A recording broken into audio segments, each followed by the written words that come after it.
The traveling show of superstar drivers spotlighting America's best short tracks moves to Pulaski County Motorsports Park in Virginia for Week 3 of the Camping World SRX Series. The first 2 weeks of racing were both held at Stafford Springs, Connecticut. Denny Hamlin stormed to the win, literally, in a race cut short by a thunderstorm in Week 1. Then last week, Ryan Newman stayed out of the chaos and finished ahead of the pack for his second SRX win. Now, before a grandstand that's been filling up on a steamy Thursday, it's time for Week 3 of ESPN's Thursday Night Thunder. Good evening, everybody. I'm Bob Jenkins. Here we are again for what you wanted, short track midget racing. It's going to be a rock and roll Thursday night. And yes, Tony Stewart is here, coming up on Thunder. It's another win for Tony Stewart. This is great racing. Bobby Labonte for the win. SRX season is going to be intense and aggressive. There's contact and a spin. Marco Andretti is the SRX Series champion. Now they'll go 3 wide. I'm just done playing nice with everybody. You're getting ready to get one hell of a show. Do they make it? Four-time Indy 500 champion, now SRX winner. What a win for Ryan Newman. They're on their feet, they're cheering, they're hollering. What a great energy it is tonight. These race fans are ready, and 12 of the biggest superstar drivers in American motorsports are ready, as are their equally prepared cars. And we welcome you to the Camping World SRX Series tonight, live from Pulaski County Motorsports Park in Virginia. This joint is going to be a fun one for the drivers. The straights are short and fast, the turns, plenty of high banks, and it should make for some great racing tonight. Glad you've joined us. Now, 2 new drivers join the superstars tonight. Kyle Busch, the 2-time NASCAR Cup Series champion, makes his first ever SRX appearance. And rejoining us for the first time this season, the winner of this year's Indianapolis 500, Joseph Newgarden, who just a moment ago talked with our Matt Yoakum. Alan, after winning his 5th straight IndyCar win on an oval last week and tying A.J. Foyt and Alatar Sr., Joseph Newgarden back in SRX, second trip ever in a stock car. Do you approach tonight any different than you did a year ago at Nashville? No, I think maybe I'm going to take a little bit of the lessons that I learned there. I'm going to try and come out of the gate a little bit easier and see if that works better for me. But this is a tough crew to go up against. You know, I think it's a great field. I don't want to say it's low stress, but it's a little more relaxed than my typical weekend. I'm excited to be here. I think it's a great opportunity with SRX to compete with these guys, learn about this world of racing. Very different from what I was doing last week. So I'm going to be learning on the fly, but excited to be here. I think Camping World's done a great job putting this on, and see if we got some speed tonight. Newgarden starts tonight from the pole. Now let's welcome longtime friend to racing and legend from the college football sidelines to give the command, Hall of Famer from the Virginia Tech Hokies, Frank Beamer. Drivers, start your engines.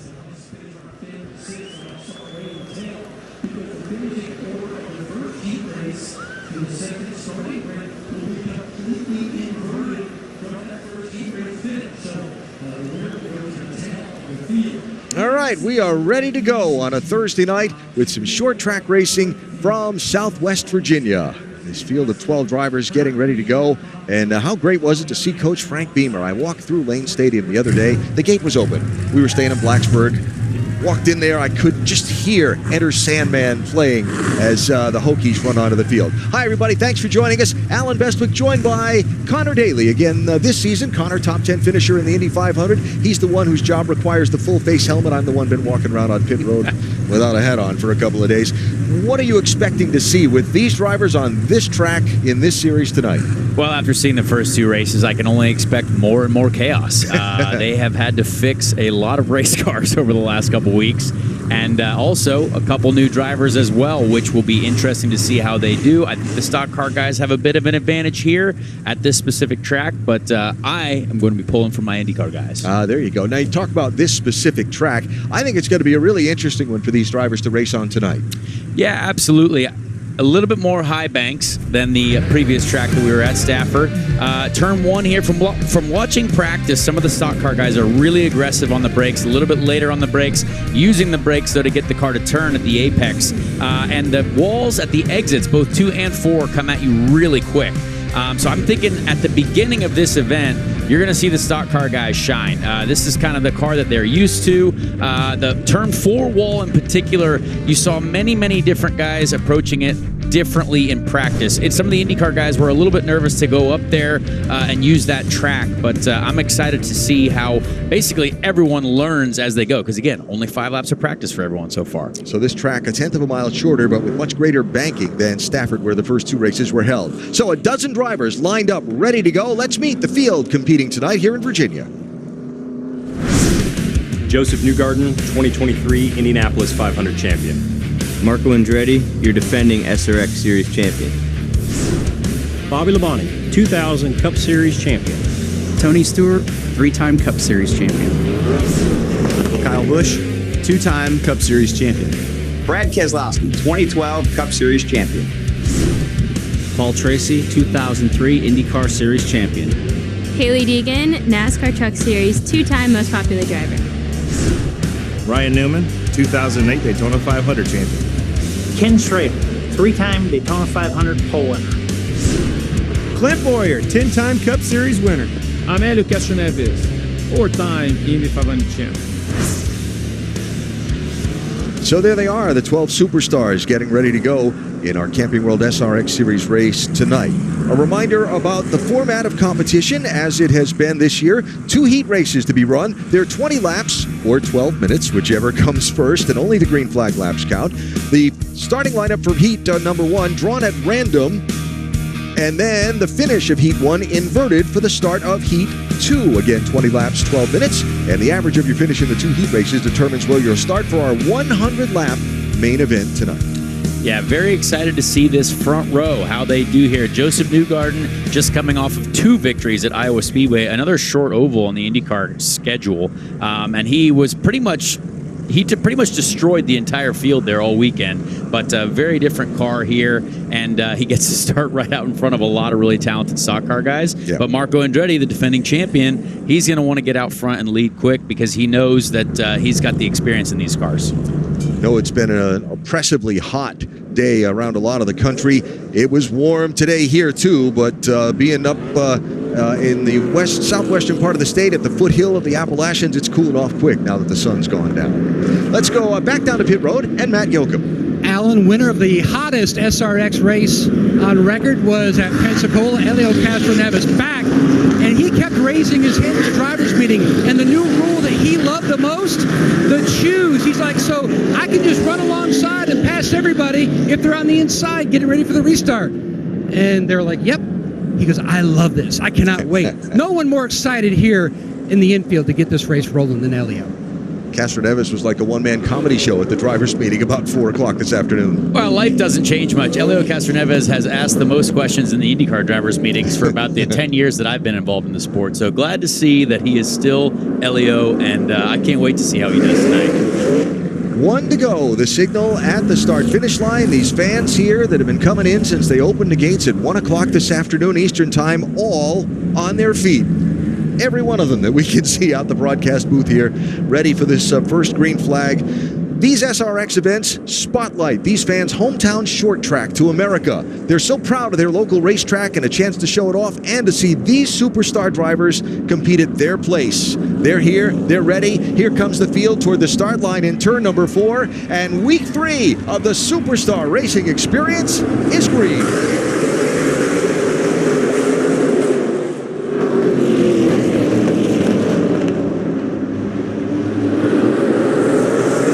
Two IndyCar guys absolutely battling it out already. You heard someone missed a shift already. It looked like Bobby Labonte, and he didn't get as good of a jump as he was hoping for. Marco Andretti takes the lead at lap 1.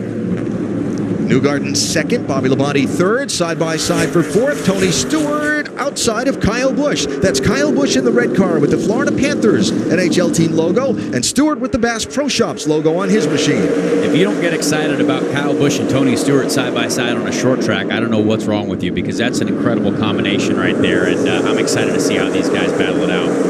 Kyle slides in front of Smoke to take that 4th position. Got Brad Keselowski behind them in a lighter blue machine. different color than Brad's used the first 2 weeks if you follow that along. Brad's machine very heavily damaged in a crash at Stafford last week. This is a visor cam mounted on the helmet of Joseph Newgarden. Yeah, great view of what the drivers are physically going through here. He's got a lot to learn at a very, very high pace here. He's settled into a decent second place running order behind Marco, and he's got two really talented Cup guys behind him. So I'm sure right now he just wants to try to save his tires and hopefully have some for the Heat 2 event as well. Hey, think about it for Newgarden. He hasn't driven anything with fenders on it since this series when he ran one race last year. Here's Kyle Busch looking under Bobby Labonte. Bobby in the white machine. A little bit of contact, and I know Bobby's got some experience here. So Bobby Labonte, probably the most experienced driver of recent times here at this track. So he's going to try to use that to his advantage over Joseph and Kyle Busch there. Bobby going to try and take the high side around Newgarden since Joseph's doing a good job of occupying the bottom lane. Here's Kyle Busch going to look to the inside. Man, if Bobby makes this work, that would be great, because if you can pass people on the high line, that means it's going to be a great night of racing for us. Yes, sir. Joseph being very kind to him, giving him enough room to make that line work. The high line here, it's going to take some time to rubber up because everyone in practice is running low. That's the most ideal line. Yep. But now you've seen these guys with Cup experience going up there because they know how to make it work. So Labonte to second, Kyle Busch around Newgarden for third. Here's Brad Keselowski in that lighter blue machine, trying to see which lane's going to open up. So a couple thoughts to finish up quickly. You talked about Bobby having experience here way back a long time ago. He ran in what is now the NASCAR Xfinity Series here. He's also in recent times run a modified here, which he'll do again later on this fall at this racetrack. Absolutely. I was chatting to him earlier, and he was very dissatisfied with his first two events. And I almost had him as a dark horse winner for the first race that was rain shortened. I thought he was just saving his tires, but he actually was glad that it finished because he thought he was going to go a lap down. So I'm sure he's got some business to take care of here tonight. Kyle Busch in the red car, Bobby Labonte in the white car. Caution flag is out. It's the first yellow just past midway of our heat race number one. Paul Tracy, by the way, with a glove save and a beauty, got hit by Clint Boyer, chased it up the banking, and managed to hang on. Well, a spectacular start to what we hope is a great night of racing. And we're just getting going tonight here in Pulaski County.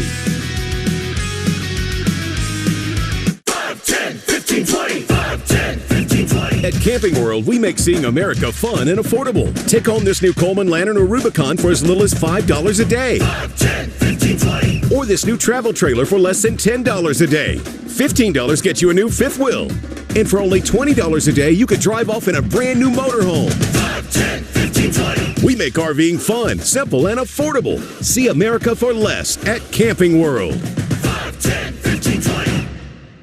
If you want to be here, it all starts here. At Bass Pro Shops and Cabela's, we have the widest selection of the quality brands you love to get you outdoors. Whether you're a seasoned pro or just starting out, our friendly, knowledgeable outfitters will help you find the right products for your next trip. Shop with confidence with our low price guarantee. Plus, club members save even more on great gear with exclusive member pricing. Bass Pro Shops and Cabela's, voted America's best outdoor retailer. This weekend, don't miss one of the best action movies ever made. You're in? Mission Impossible Dead Reckoning, rated PG-13. This country has never been so divided. Are you a licorice lover or hater? We at Licorice.com have 50-plus gourmet flavors that you'll flip out over. Get some for yourself or a licorice lover in your life. Licorice lovers unite at Licorice.com. Coming back really inspired me to want to be my very best for this team. It's really showing up every single day, knowing I can lead a generation coming in after me. This is the fight everybody wants to see. Have you ever seen anything like Chuck's engagement? Buckle your seatbelts, ladies and gentlemen.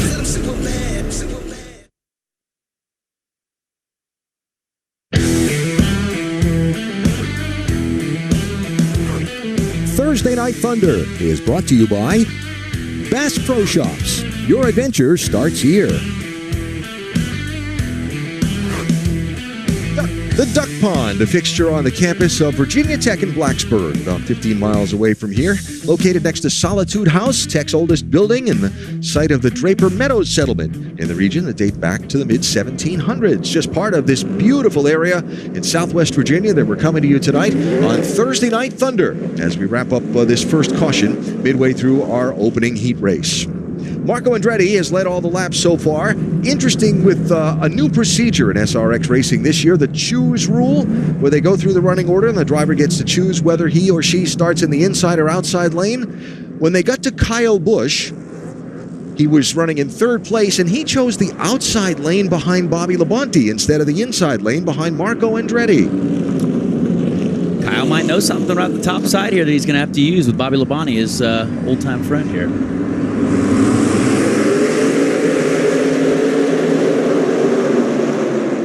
Marco with a fantastic jump. If he isn't jumping the restarts, he knows how to do it right from the front, that's for sure. Kyle Busch choosing that outside lane allowed Brad Keselowski to get in there underneath. Marco Andretti goes for a slide, maybe got nipped on the bumper, but hangs on to it. Brad Keselowski looks like the smartest guy on that restart there, choosing the inside, and he's starting to feed Marco the bumper a little bit. The body able to fend off Kyle Busch for now, but leaves him room in turn 3. Who's that back that just got hit and nudged up out? That's Haley Deegan, got shoved up in traffic in that red car, the Good Sam machine. There are battles all over this track at the moment. Haley Deegan and Paul Tracy have hit each other about every 100 feet so far. So that is, there's something going on there. There's been something going on there, dating back to last season. That's up true. Front, meanwhile, race for the lead. It's Marco Andretti leading. Brad Keselowski second. Now Kyle Busch gets by Bobby Labonte for third. So Busch into third, Labonte fourth, Tony Stewart holds a steady fifth. It's been a great race so far. A lot of positions are changing all across the field.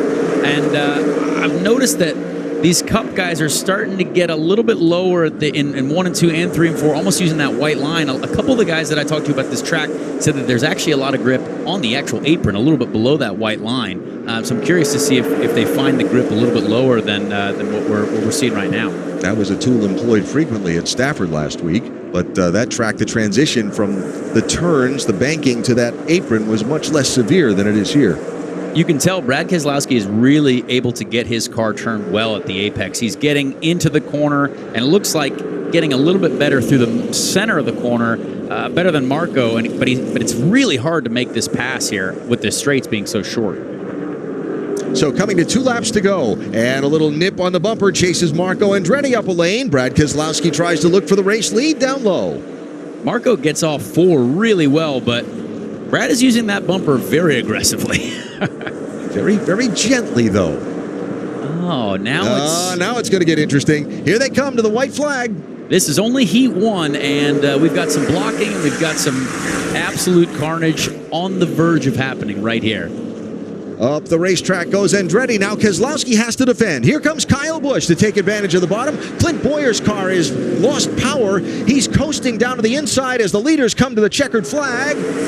It's going to be Marco Andretti getting the heat win, with Keselowski losing out to Kyle Busch by just the slightest bit for second place. Great finish there. Kyle Busch taking advantage of Brad Keselowski, running side-by-side right to the finish. But Marco, his favorite person right now is Kyle Busch, from taking the pressure off him from Brad there. All right, so Marco Andretti, last year's Camping World SRX Series season champion, gets the heat race win to start off our night. Held off a whole gang of Cup Series champions, didn't he? Oh, it's happening already. Including some full contact racing. Heat race number 1 to Marco.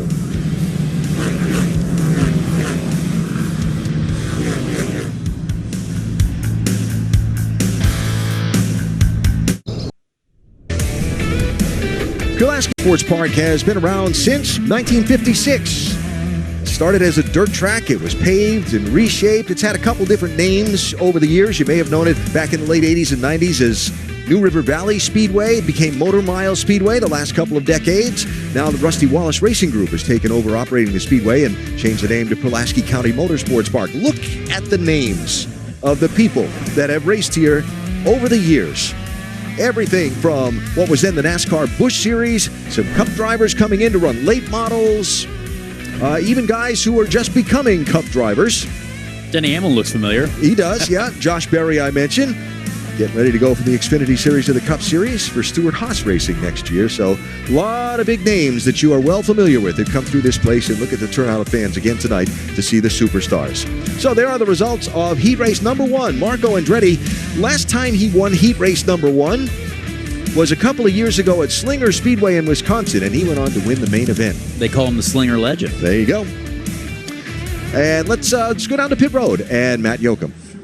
Now, Alan, Coach Frank Beamer, he's right at home here because we've had some passing, we've had some blocking, no personal fouls yet, but it's still early. But, Coach, what do you love about racing? Because we see you time and time again throughout the years showing up for a race. Yeah, I'm big into racing. Follow NASCAR, follow all my Virginia drivers, Denny Hamlin and the Burton brothers and so forth, Elliott Sadler. But I've followed NASCAR for a long time. You know, I tell people, I think I do most anything, but I'm not sure I can get out there and be a good race car driver. So they go fast. All right, thanks, Coach. Always great catching up with Frank Beamer. The College Football Hall of Famer. Glad to have him here with us tonight. So, Marco Andretti, the winner of heat race number 1. I see you with the radio microphone in your hand there. Let's try to dial him up. What do you think? Yes, sir. Marco Andretti, this is your friend Connor Daly up in the booth. Do you have a copy?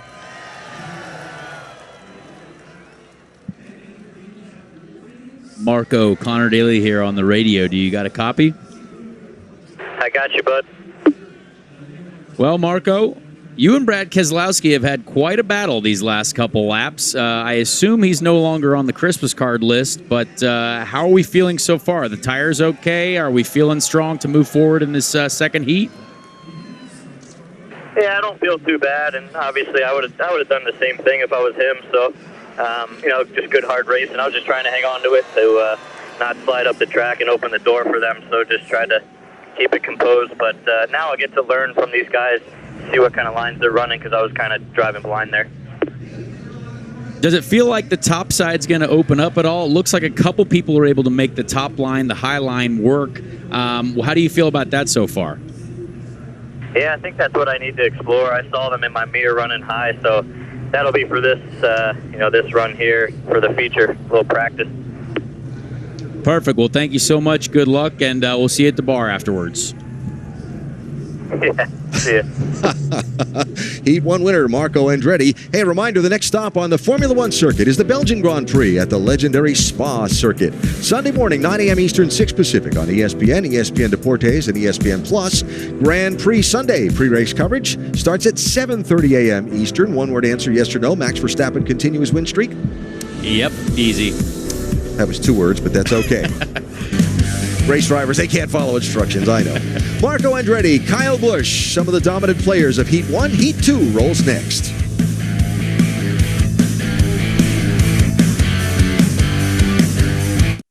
I don't think there's just one guy, honestly. I mean, we got so many guys that we've raced with in the past that are now getting a chance to race SRX for the first time. I'm excited for all of them. Kyle Busch is one of the most talented drivers, across the board, especially in these types of cars. And then Kez, full season would be awesome. I mean, a lot of talent across the board. Probably Kyle. I've known Kyle since he was a kid. First time I ever met him was at an ice cream shop, and he was just a teenager. So I've watched him come up with all his success, and right now he's at the top of his game. There are many, Harvick, it's one of them. Kyle Busch is another one. Dan Hamlin, Bob Labonte again that we raced last year. And of course, Tony Stewart. Every time you have the opportunity to race with those guys, it's a big treat. These superstars love racing other superstars. 9 NASCAR Cup championships, 8 Daytona 500 wins, 6 Indianapolis 500 wins, 5 IndyCar championships among our field of drivers. And when we get to Eldora, we'll add 3 NHRA drag racing championships to the accomplishments of our group.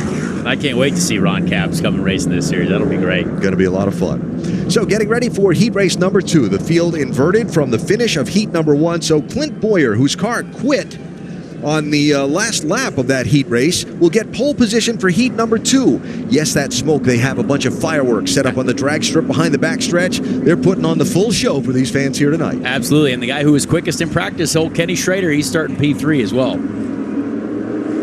Green flag.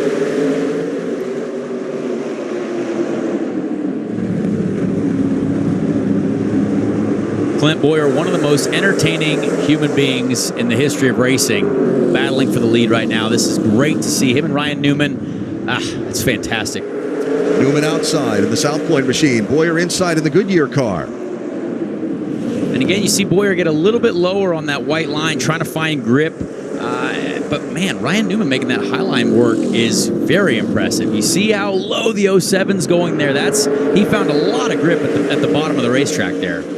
Little contact a few rows back between Paul Tracy and Joseph Newgarden. Everybody okay? No surprise there. Paul Tracy is now an elite athlete. He's lost about 100 pounds, it looks like, and still about as aggressive as ever. Look at Boyer right down on the apron, trying to hang on over Newman. Now, we saw that Boyer car coast almost to a stop on the last lap of the first heat. Matt, what happened? AB, a blown fuse on that 07. No harm, no foul. He's back up to speed, but he also made a comment to his crew chief down here on pit road that he found some grip below that white line like Connor was talking about. And you see him utilizing that right now. And utilizing it to hang on over a very determined Ryan Newman, last week's winner. Newman finishes first and second in our 2 SRX main events this year. Absolutely. Ryan Newman's been strong, and I can promise you if there's one thing about a bunch of champion drivers, if Clint Boyer's found that grip, a lot of those other guys and girls will find that as well. Oop, contact ahead as Haley Deegan nudges Ken Schrader, but allows Schrader to straighten up. Here's Kyle Busch trying to pick his way forward. Remember, Kyle finished second in the first heat race. The average of your finishing position in the 2 heats determines where you start in the main. Absolutely, yeah. Joseph Newgarden having a bit of a struggle back there fighting with those guys. Curious to see what he thinks when he's done with these heats, and I mean, he's going to have a lot to make up there in the final. Boy, Brad Kozlowski in that light blue number 6 machine, the Camping World car, really sent it into turn 3 to get underneath Bobby Labonte. Brad's on it. He's got he understands how to use people as a brake, and also understands where to find the grip at the apex of these corners. Is that a thing, using people as a brake? Well, this is SRX racing. I mean, that's just par for the course. Yeah.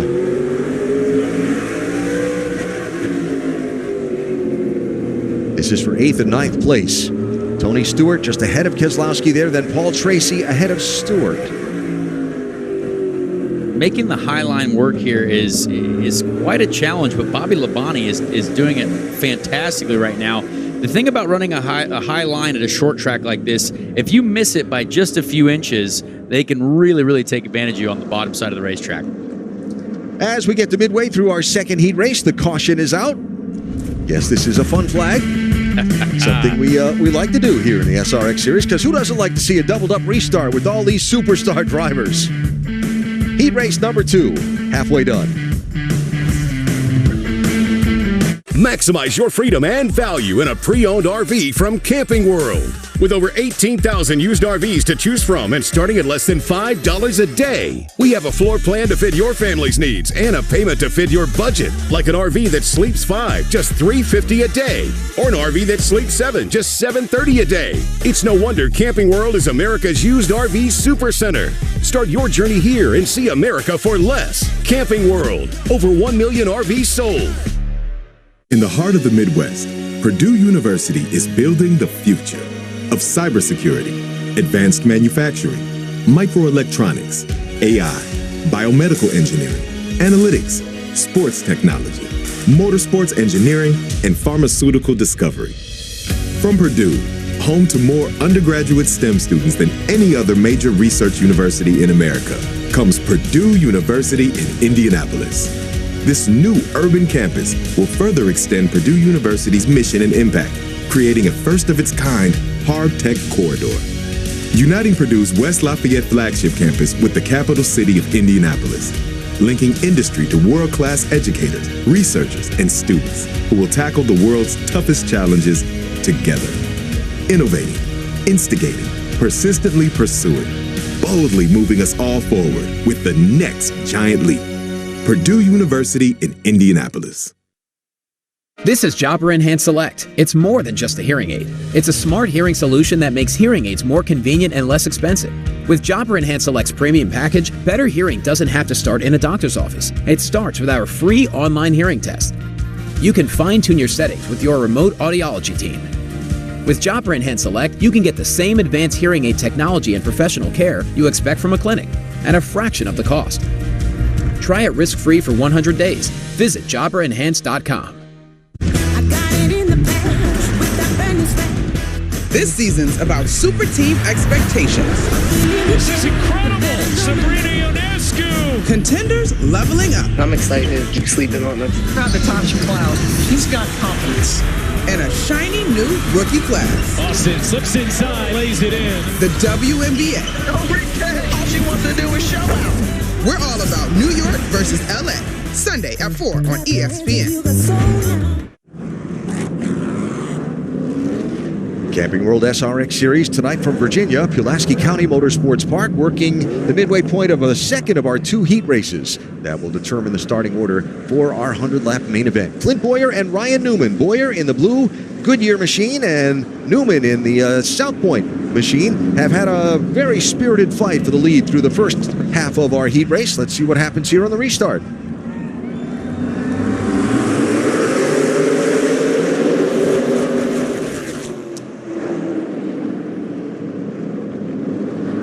One row I was going to say you had to look out for with Paul Tracy and Elio Castroneves, but Elio got a great jump and is already challenging the first 2 rows. Love the drone shots. Ryan Newman drives it hard into turn 1, but Clint Boyer using that apron still, able to stay with him for the race lead. Yeah, it's going to be really interesting to see how he continues to make that work. I mean, he's feeling like a hero right now battling Ryan Newman, and it looks great on TV as well.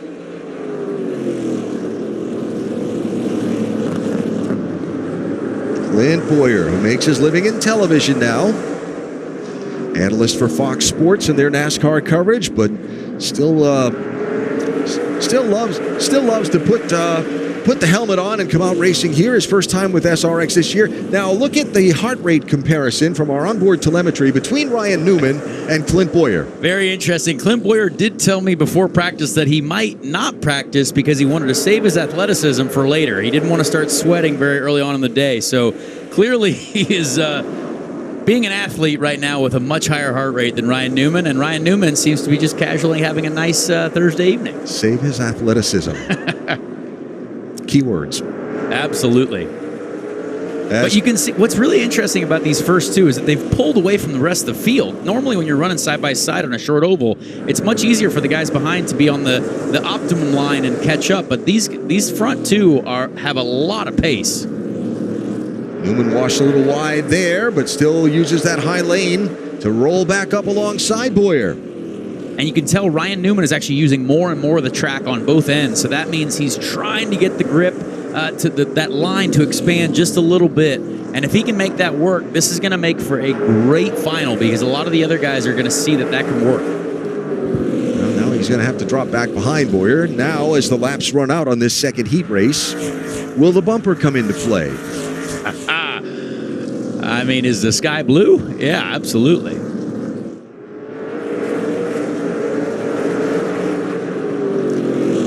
Or Newman just maybe, discretion the better part of valor. I've used up a lot of my car trying to get the lead. I'll just finish second in this heat race and look ahead to the main. Ryan Newman is very wise. That is one thing I've noticed about how he races in this SRX series. Yes. He's not really into the confrontation, but he'll just slide into the victory, and you'll be like, oh, well, Ryan won again. He's definitely into the fun factor of this series. Absolutely. Talked to him this afternoon and said, you having fun? He said, absolutely. That's what this is all about. These guys, absolute legends of the sport, guys and girls with Haley, having a great time. So coming down to the finish of our heat race number 2, that's Keselowski and Tracy racing for 7th and 8th. But up front, checkered flag is in the air, and it will be Clint Boyer who wins, and PT is going to edge Keselowski for that spot coming to the checkers off of turn 4. Fantastic race overall, honestly. That's going to be a great show for us later in the final. How about Kansas Clint Boyer? Finished on the podium in the main at Stafford in his SRX debut. This is the second of 3 he'll run with us this summer. He'll join us on one of the dirt tracks at the end of the series. But Boyer, the winner in heat race number 2, after fending off a very dogged outside effort from Ryan Newman. And we're halfway through our night here in Virginia.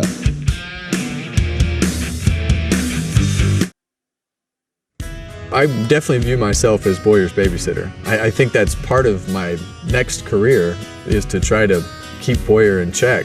So, and he'll tell you, well, it's my job to make you somewhat look fun. I think for me, seeing Clint back in a car is something that's probably going to be good for him because of the fact that he hasn't been in a car for a while. I just hope that he doesn't fall out.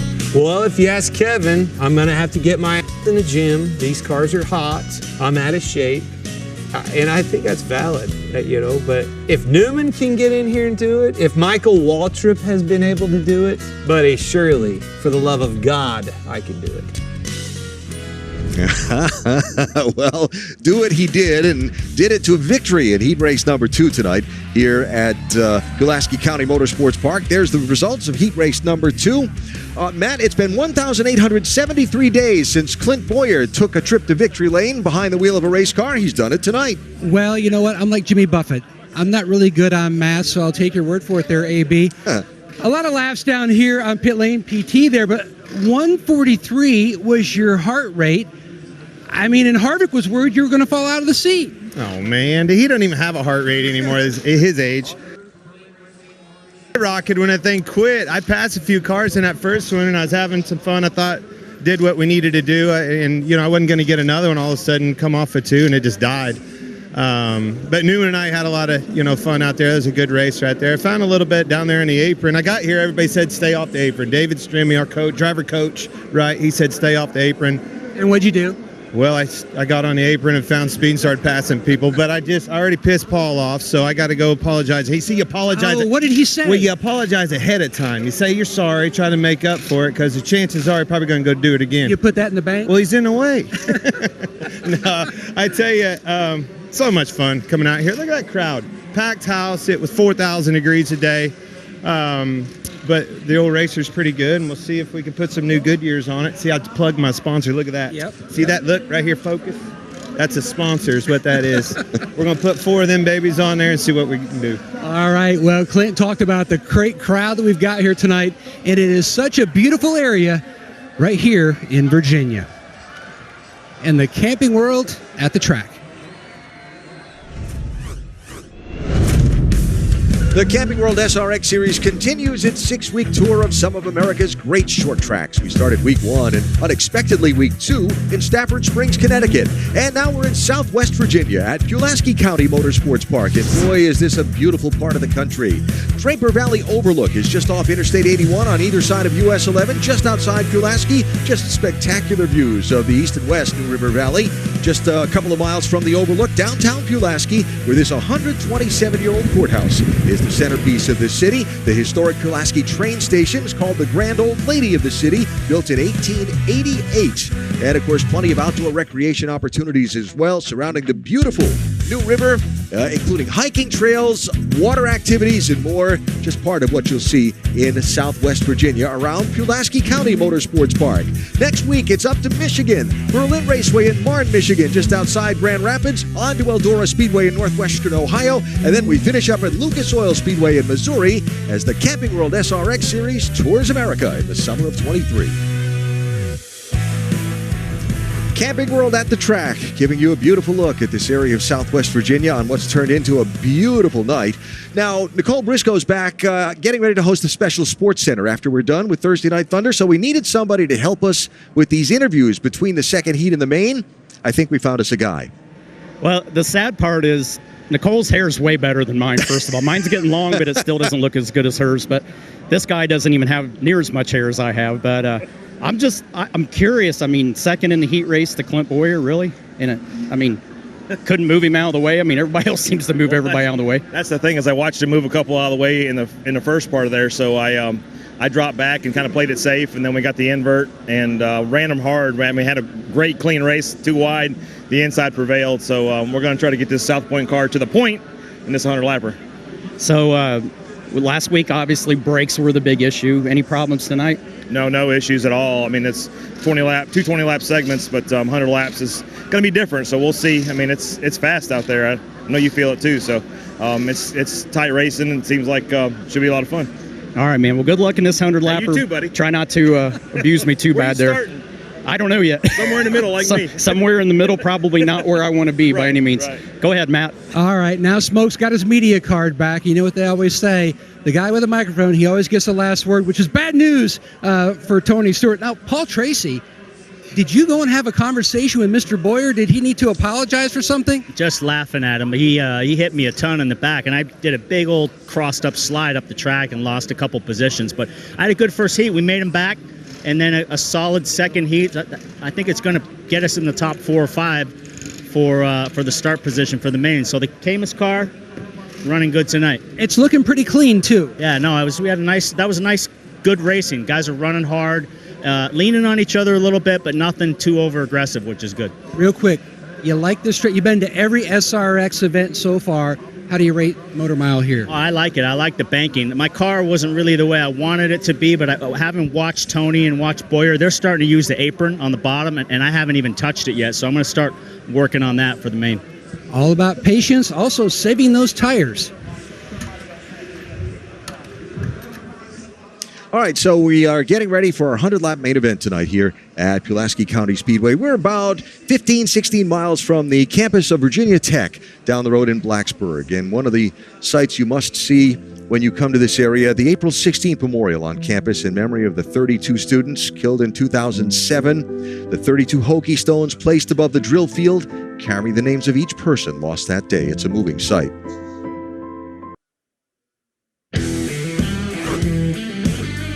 Thursday Night Thunder is brought to you by Camping World. Over 1 million RVs sold. The New River is certainly a dominant natural feature of this area. This is Claytor Lake, a 21-mile reservoir along the river where folks go to cool off like they did today on a steamy afternoon. Well, there's Tony Stewart's car. Tony Stewart is filling in as reporter for us now, and he's interviewing who? Well, I need a pay raise, first of all, because you know I'm not very good at this to begin with. Well, you own this joint. Go ask yourself. I'll deal with that on Monday. But found a guy that I've been very excited to have in the SRX series this year, Kyle Busch. And when we were talking during the break there, I asked if you were having fun. You said you had a lot more fun when you were running up front.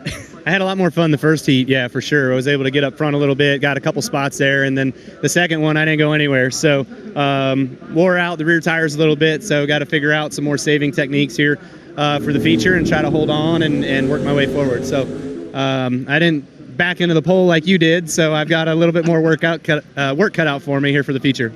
Well, I'm not convinced I'm on the pole for this, which with a sixth and a fifth, but did you have any hairy moments with anybody out there? I kind of warned you before the races. I said you got to watch some of these guys. Did you have any moments you had to worry about? Yeah, the Marco was damn blocking for that heat race win pretty heavily on Keselowski and ran him all the way to the flat on the apron, and I was able to squeak underneath Keselowski and pick up second in that first one. So definitely some aggressive moves out there, but we tried to keep our Camping World Florida Panthers manufacturer car in the clean shape so we can go out here and have something to race them these next 100. There you go. And I'm going to try to keep my Bass Pro Shop car clean as well. And I hope, looking at the pylon, I hope we're starting on the pole this. Good luck with that. I hope we meet in the middle somewhere. That'd be all right, as long as it's at the end. Just think, that was only 40 laps. Now we got 100 to do with the same cast of characters. So we're going to have fun. Alan?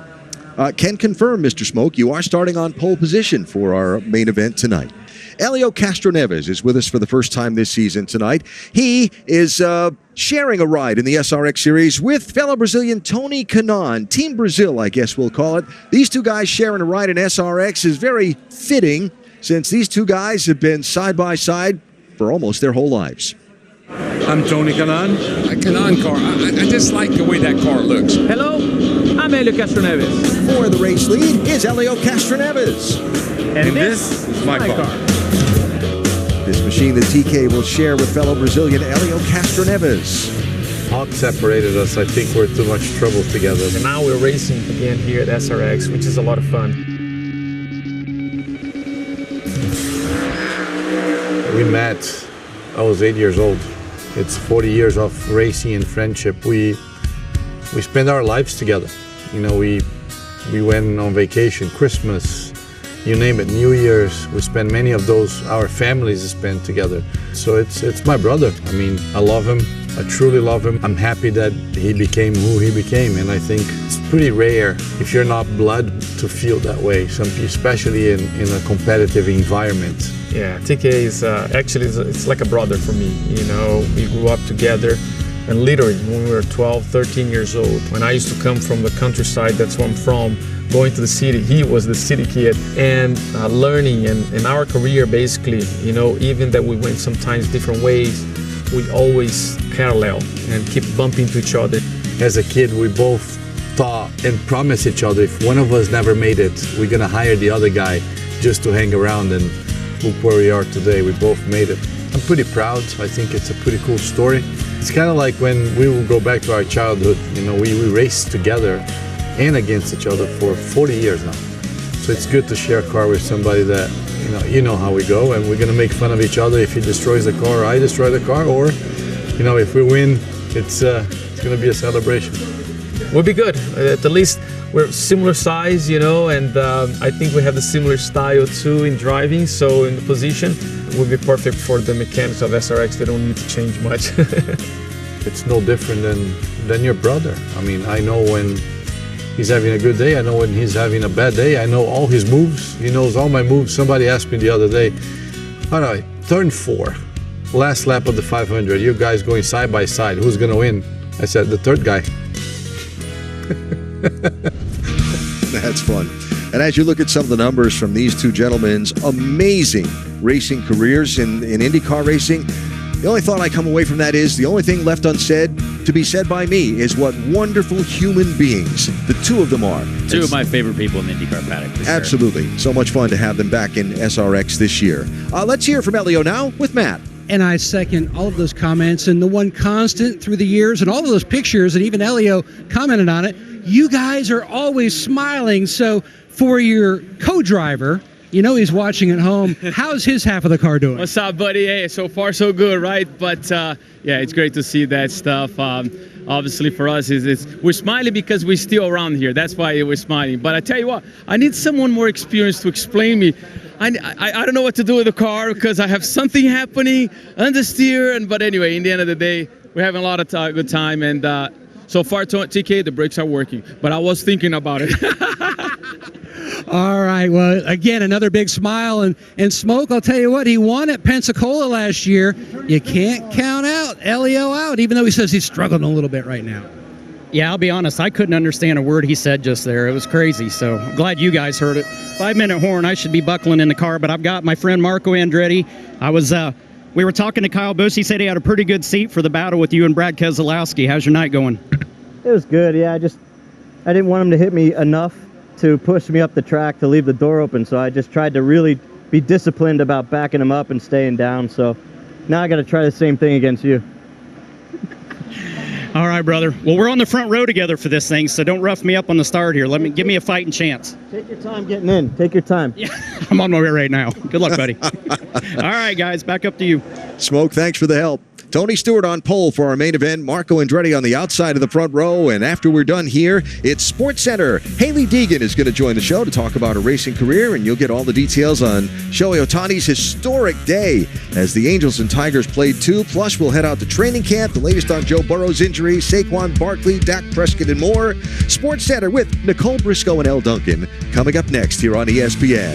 The main event on Thursday Night Thunder is next. 10, 15, 20. 5, 10, 15, 20. At Camping World, we make seeing America fun and affordable. Take home this new Coleman Lantern or Rubicon for as little as $5 a day. 5, 10, 15, 20. Or this new travel trailer for less than $10 a day. $15 gets you a new fifth wheel. And for only $20 a day, you could drive off in a brand new motorhome. 5, 10, 15, 20. We make RVing fun, simple, and affordable. See America for less at Camping World. 5, 10, 15, 20. When I started my new kombucha business, I thought there would be a lot more kombucha and a lot less business. As a new small business owner, I've learned that trying to be the cool boss is a lot harder when you're actually the stressed boss. I know everything about my new furniture business. Well, everything except the whole business part. Not anymore. With QuickBooks, you can confidently manage your business. New business, no problem. Yeah, success starts with Intuit QuickBooks. Anyone who's ever sold a home will tell you it's really hard, and it's one of the biggest financial decisions you'll ever make. That's why who you work with matters. Together with HomeLight, we take care of every detail, from staging to showing to negotiating to closing. We've helped thousands of people sell faster and for a better price.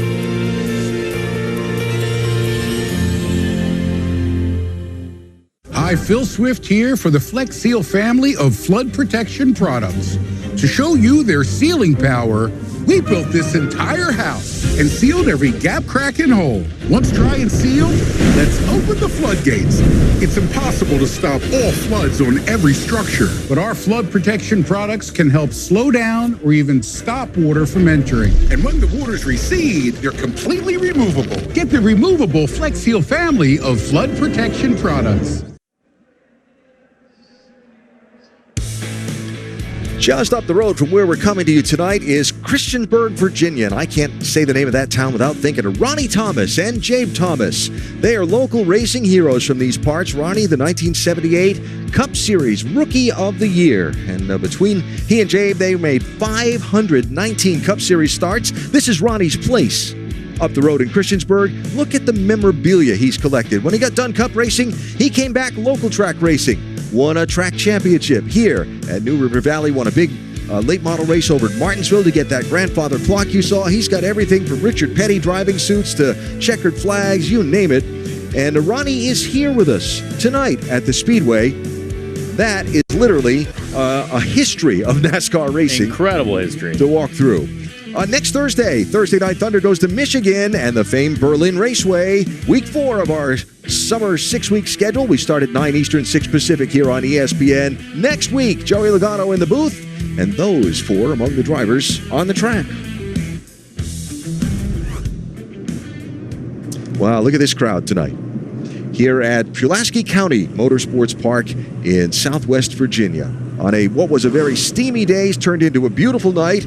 And now these folks have come out to see the 12 superstars race at their local home track. Have seen Marco Andretti and Clint Bowyer win the 2 heat races. And most importantly, for the guys and gals that work on these race cars, no significant incidents in either heat. Last weekend at Stafford, last Thursday night, they used 14 cars. So that's 12 in the race plus 2 backup cars. 11 of those 14 had to undergo significant repairs. And big props to the SRX team for the work they had to do to get these cars race ready. And boy, they are race ready tonight. I believe that is the first time that we've had 2 heats actually reach the number of laps that they were supposed to be as well. So that's pretty encouraging. Should we dial up Brad Keselowski there? That was his primary car that got wrecked last week.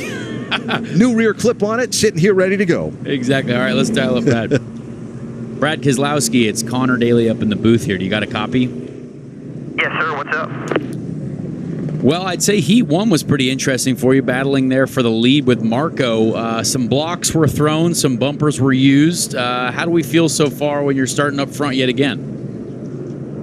I'm looking forward to it, man. I didn't empty the tank all the way there. I didn't want to wreck our car here in the first heat, but certainly got the speed to get up front and hopefully win this baby. So I'm excited for our Camping World SRX car. It looks good. I've noticed Clint Bowyer using a little bit of the apron. Do you feel like the track's going to open up a little bit? Maybe use a bit of the bottom. The top lane seems to be working. Is it going to be a good race overall, you think, tonight? Yeah, I'm really surprised, Connor. You can run the bottom, you can run the top, you can run the apron. The track's really widening out, and that makes for good fun racing. It's going to be a good heat race, or a good feature now. Well, good luck, and make sure all 4 of those tires stay on the car all the way to the end. Always a good idea. Thank you, friend. Brad Keselowski, NASCAR Cup Series champion, lined up in 3rd position for our main event. You see the lineup coming across the top of the screen. So again, the average of the heat race finishes in the 2 tonight has put Tony Stewart and Marco Andretti on the front row, with Keselowski and Helio Castroneves in row 2, Bobby Labonte, Kyle Busch in row 3, Paul Tracy, Ryan Newman in row 4. You see the rest of our 12-car field as they get the 2 to go signal. So format for our main event tonight, it's a 100-lap feature. Caution laps do count until we get to 10 laps to go. Then they stop counting. So the last 10 laps will all be green flag laps, and every attempt will be made to have a full green flag finish at the end of this one. Absolutely. I can't wait to see how this plays out. Is there anyone that's going to be able to save their tires at the beginning and come from the back? Joseph Newgarden, I can promise you he's frustrated starting back there, and he's literally just won 2 IndyCar races in a row over the last weekend, so hopefully we can see him come forward. And the guys at the front, too. That's a good combination of drivers up in front. How about that? Fireworks for these incredible fans. I really hope that maybe one of these fans can get me out of a parking ticket I got in Blacksburg, Virginia this morning. Oh, no. I may have to ask around for that later. Apparently did not park appropriately. Well, sorry for your luck. The boss man, I don't know if you can submit that on your expense report or not. So here they come to the green flag. Randy LaJoie in the Ford Pace Truck. Lights out, pulls away from the field, and it is Tony Stewart and Marco Andretti, who had their little altercation a week ago at Stafford, side by side on the front row, fans on their feet. Here they come to the green flag for the main event.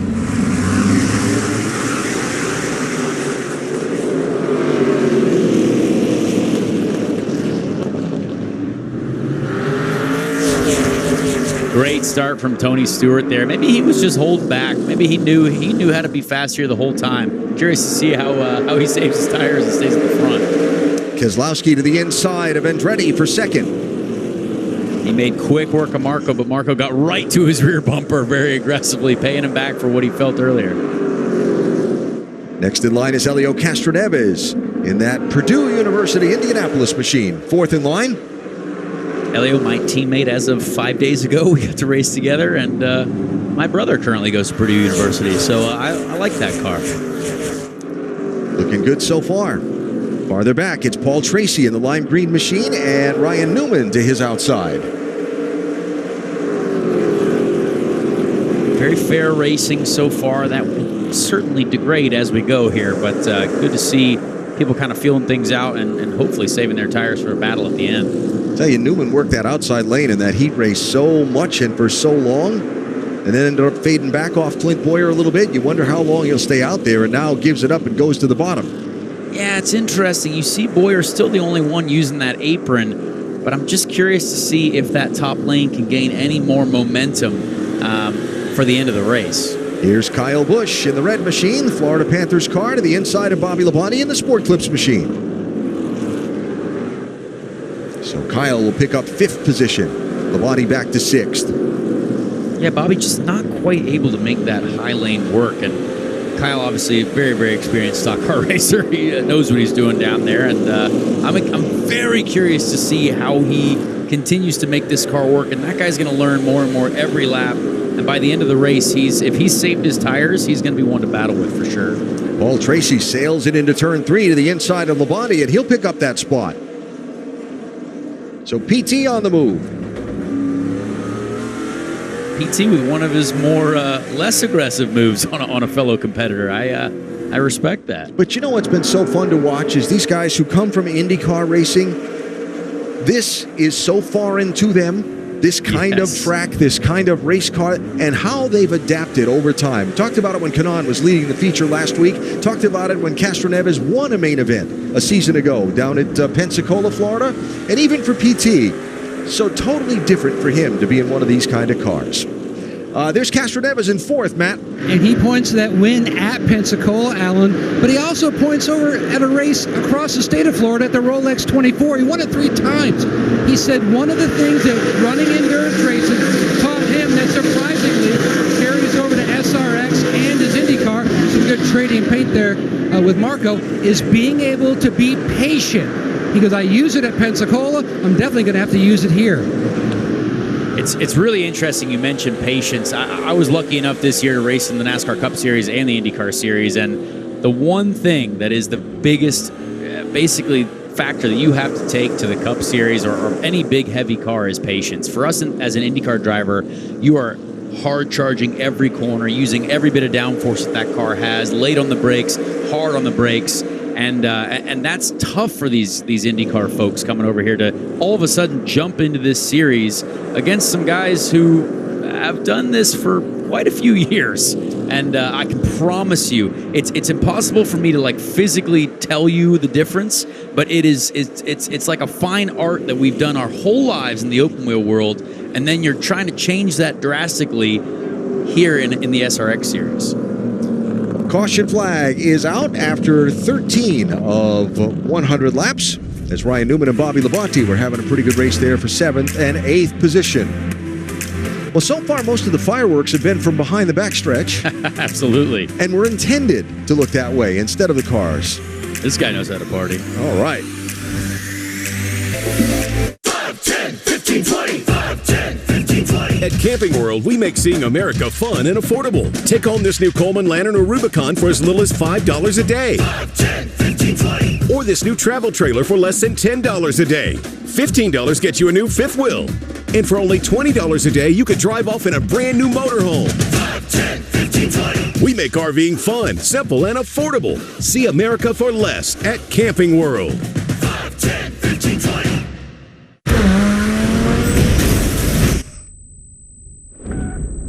This weekend, don't miss one of the best action movies ever made. You're in?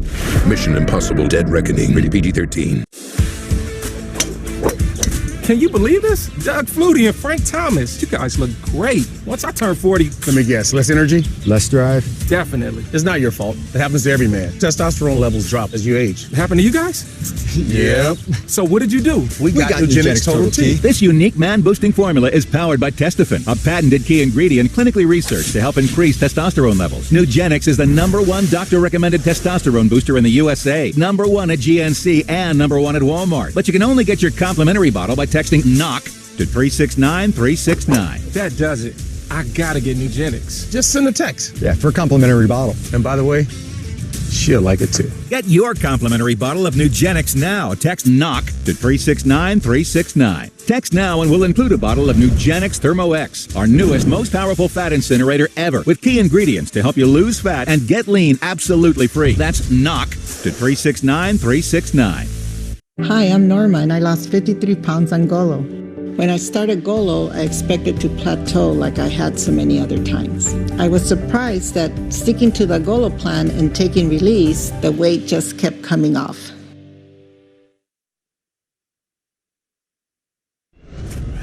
I know I'm in a lot better shape than I was last year. Last year was every race was incredibly hot. You know, I know that my fitness is better. I know that my cardio is better, and I just want to run stronger in the races at the end of the race. Paul Tracy, 10th all-time in IndyCar wins, who lost 50 pounds over the winter. Said he's within 15 pounds of the weight he was when he won the IndyCar title back in 2003. It's astounding the work he's put in. I mean, it just goes to show you how much these guys care about this. I mean, it is a celebration of motorsports champions, successful motorsports stories, and great talents. But I can promise you every single driver in this field really wants to hold up that trophy at the end of the day and drink some of that Camus wine. Now, Paul in the machine of that sponsor, lined up on the outside of row number 3 as we come to the restart. It is Tony Stewart leading, Brad Keselowski outside of him. Then Marco Andretti and Helio Castroneves in row 2. Kyle Busch is inside of Paul Tracy in row 3.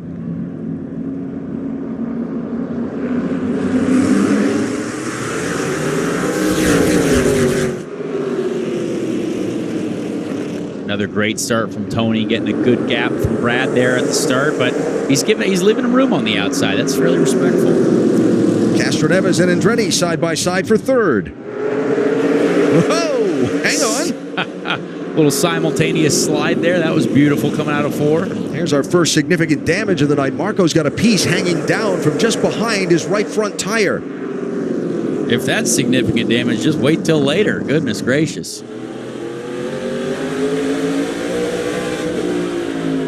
compared to last week, it's not significant, but it's the first notable damage we've had tonight. Yes. How's that? Kyle's got a great view of this battle here. He is really hoping that Marco forces Elio up just enough to slide in and take another position away.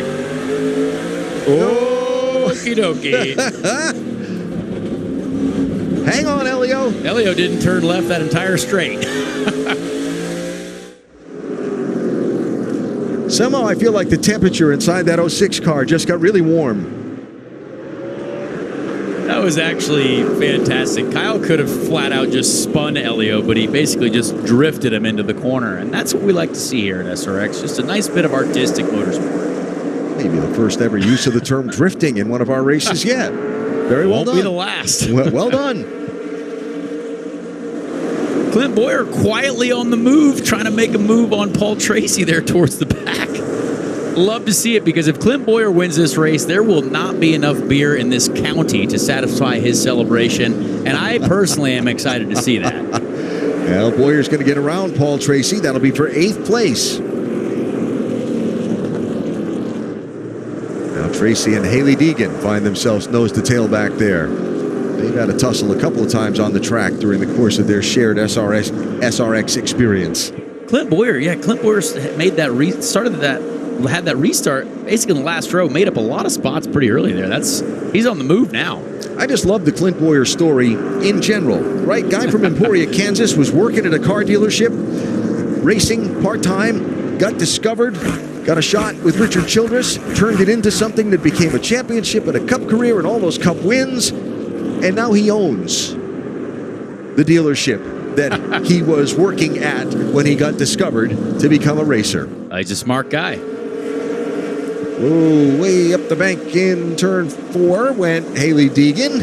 And it is Kyle Busch now fending off Marco Andretti as he moves up and takes the 3rd spot and kicks Marco back to 4th. Yeah, Marco's smart. He knows how these tires will fall off. Kyle does not know that yet since it's his first race here. So Marco might just be patient and hopefully saving some stuff for the end for an absolute shootout with maybe Tony Stewart if Tony hasn't burned up his stuff. You think Marco used the term the degradation profile of the tire? Well, I can promise you degradation profile is a bit too advanced for maybe Clint Boyer right now, but who knows? We were talking to Joseph Newgarden earlier, and Ken Schrader walked up as Joseph uttered the term the degradation profile of the tire, and Schrader said, "What does that mean?" Joseph said, "Okay, tire wear." Yes. Well, we just came from racing at Iowa where our tires were degrading at a wild rate, so Joseph's very, very used to that right now, and he might just be saving stuff. I hope so, because I'm a big Joseph Newgarden fan. There's Ryan Newman pressing Elio Castroneves, who's right behind Marco Andretti. So this is all stacked up for 4th, 5th, 6th, 7th, and 8th. And at the tail end of that, it's Boyer having a peek underneath Bobby Labonte. Bobby sees him coming and gives him a little bit of racing room. Clint is on the move. He is up 4 spots since the restart, and that's impressive because we haven't seen that much movement really throughout the field at all so far tonight. It's challenging. I mean, you put 12 equally prepared cars, all driven by superstar drivers on a short track. Absolutely, and every driver is going to need something a little bit different out of their car, and there's not a lot that you can do here either in the car. You can make some brake bias adjustments to try to help your car either turn or get a little bit more rotation at the center, but there's really not much else you can do other than using your feet efficiently. Clint Boyer has been very efficient with his feet, his steering wheel, and his conditioning. Yeah. He's an absolute athlete behind the wheel right now, and I respect it. He's using more of the track than anyone else, too, so that means he's working harder than anyone else. Maybe a little bit of a dirt track background there, too, coming to hunt the groove. I love it. It's going to pay off for him. If the rest of the field doesn't figure it out, Clint might have an advantage here at the end. So Tony Stewart, who has led more in this main event than he had in this season prior, both main event and heats combined. After starting on pole in this one, looking for what would be his series-leading 5th career SRX victory, and got the glow-in-the-dark helmet going too. Yeah, you got to love the glow-in-the-dark helmet. And Tony Stewart hates losing, so he's feeling good up front right now. This is where we know that he belongs, and he knows that he belongs. And I'm very curious to see when the fenders start flying later after another late race restart potentially, or a restart here very soon. Yellow flag, number 2 in our 100-lap main event tonight. So it comes out here as they complete the 40th of those 100 laps. It hasn't been contact-free tonight, though it's not been to the extreme side of that like it was at Stafford a week ago. Kyle Busch drifting Helio Castroneves into the corner. Oh, and that one too. Maximize your freedom and value in a pre-owned RV from Camping World. With over 18,000 used RVs to choose from and starting at less than $5 a day. We have a floor plan to fit your family's needs and a payment to fit your budget. Like an RV that sleeps 5, just $350 a day. Or an RV that sleeps 7, just $730 a day. It's no wonder Camping World is America's used RV supercenter. Start your journey here and see America for less. Camping World. Over 1 million RVs sold. You push it. You try to slide it. You even try to hold them shut. But your doors just won't stay closed no matter what. Introducing Ruby Monkey Magnets. Brand new ultra-thin magnetic plates that will keep your doors and drawers shut. And now may be your last chance to get them at a low price. Just peel to reveal the super strong adhesive. Place the monkey, then the magnet, and close. Installation is that simple, and now you have a door that will stay shut. So forget drawers that won't stay closed. Every drawer stays closed. It's so fast and so easy. Even large sliding doors or cordless window blinds. Everything stays closed with Monkey Magnets. The secret is the ultra-strong industrial magnet that's powerful attraction keeps your doors and drawers securely shut. These magnets are so strong they can hold this hammer that's nearly 5 pounds. Plus they're super thin. They'll fit just about anywhere, and they stay out of sight. Even screw them in for a more permanent solution. Monkey Magnets are perfect for cabinets, dresser drawers, sliding closet doors, accordion doors, and more. They're made of ultra-durable metal, so even your outdoor problems are solved in an instant because they're corrosion and rust resistant. Use them anywhere outside the house, even on that stubborn mailbox that won't stay shut. Monkey Magnets can stick anywhere, from drywall to all types of wood frames, metal surfaces, and more. Call or go online now to get 8 sets of Monkey Magnets for only $9.99. Monkey Magnets are guaranteed to last 10 years or your money back. But wait, due to rising costs and supply chain shortages, this may be your last chance to get Monkey Magnets at this low price. There is a strict limit of 1 full house pack per order while supplies last. So order now to keep all your doors and drawers shut tight with Monkey Magnets. Call 1-800-701-0154. That's 1-800-701-0154. Call or visit getmonkeymagnets.com. So call 1-800-701-0154. Order now.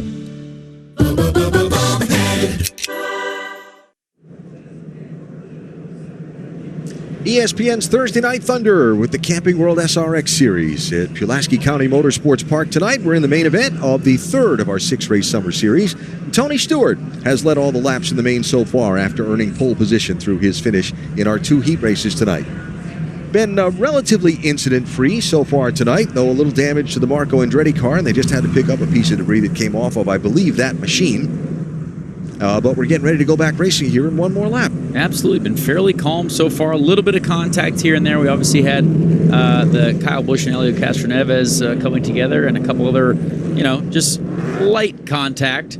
But not bad so far, and I'm sure the SRX mechanics are also very happy. Well, we got just a second. Big congratulations to Terry Lingner, the founder of the original Thursday Night Thunder all those years ago on ESPN. Just been selected for induction into the USAC Hall of Fame. Congratulations, Terry. Yes, he is. Here we come to the restart.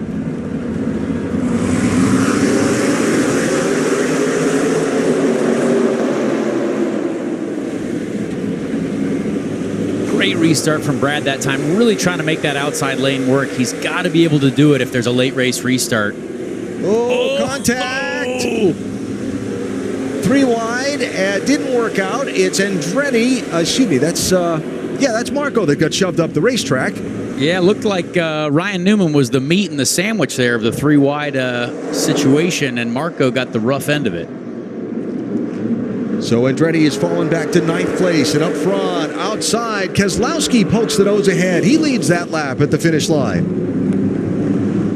Great use of the high line there. I mean, that's how you want to do it if you're coming to race to the checkered flag here at the end. Stewart back to the inside, not giving up yet. Now it looks like the racing is really starting to kick off. This is what we've been waiting for. Keselowski able to clear Stewart, but remember, these drivers don't have spotters up on the roof in these cars. They're on a common channel from race control for safety purposes, but they've got to decide when they're clear themselves. All right, who caused what here? Well, that was a bit of an ambitious move there from Elio. He basically tried to use 2 other humans as his brake. So sometimes that happens here in close quarters motor racing.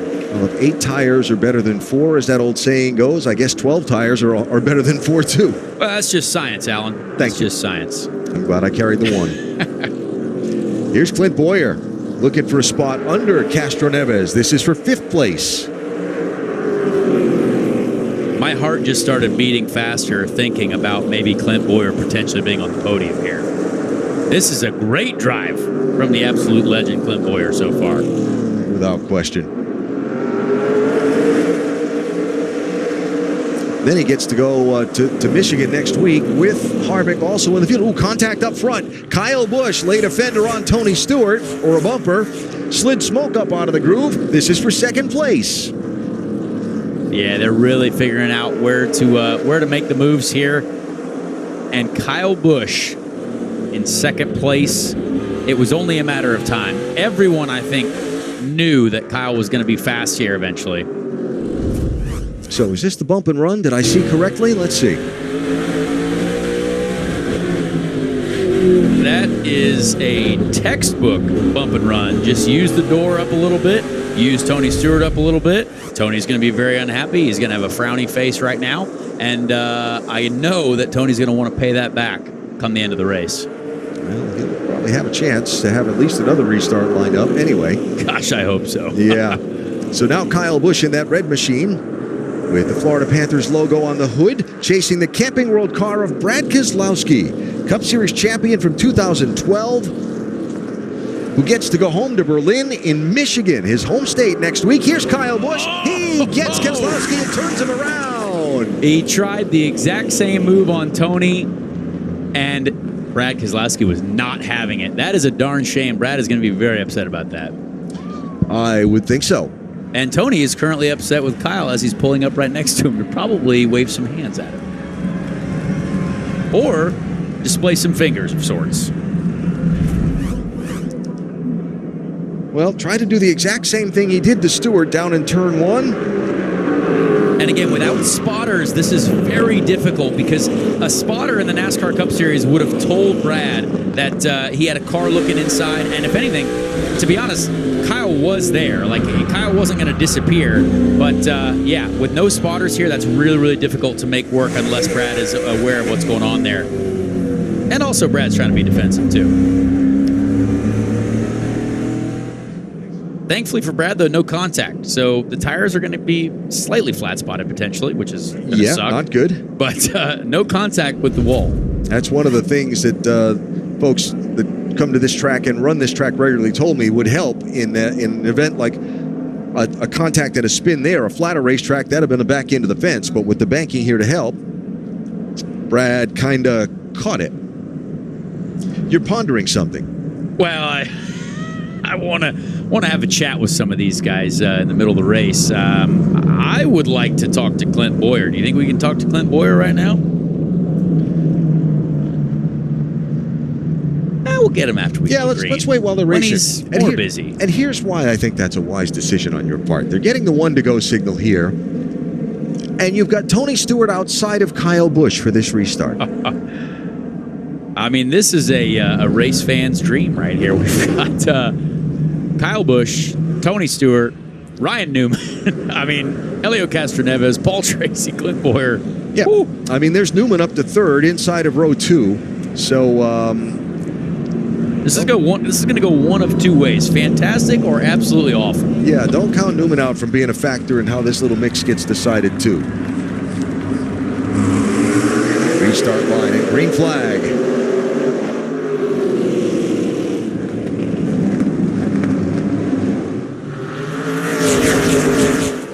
Kyle ran Tony up the track just enough to make sure he cleared him.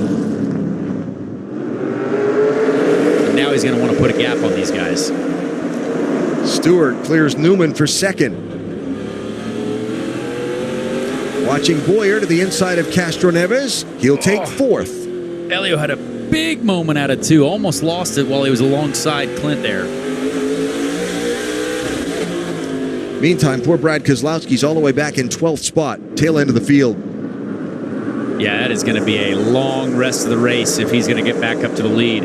Cars bouncing off the wall there. It looked like Joseph Newgarden bouncing off the wall. Him and Paul Tracy made some contact together. Yep. Bobby Labonte right there in the middle of that. Ken Schrader, Marco Andretti sliding around to the inside of Schrader. Yeah, a couple guys who got shuffled back there, Marco and Brad Keselowski. That is super frustrating, as this race does seem to be a pretty serious track position race.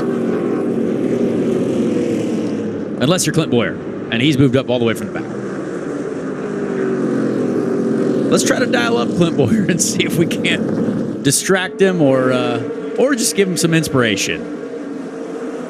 Clint Boyer, it's Connor Daly up in the booth. You got a copy? I'm busy. Well, you look great out there. You're the king of the apron. Please tell us on the front straight how you plan on passing Ryan Newman. Watch it right here. Watch it. Watch his ass off the floor. Maybe off at 2. That bumper's tough. I think you could do it right here. Let's go. Come on.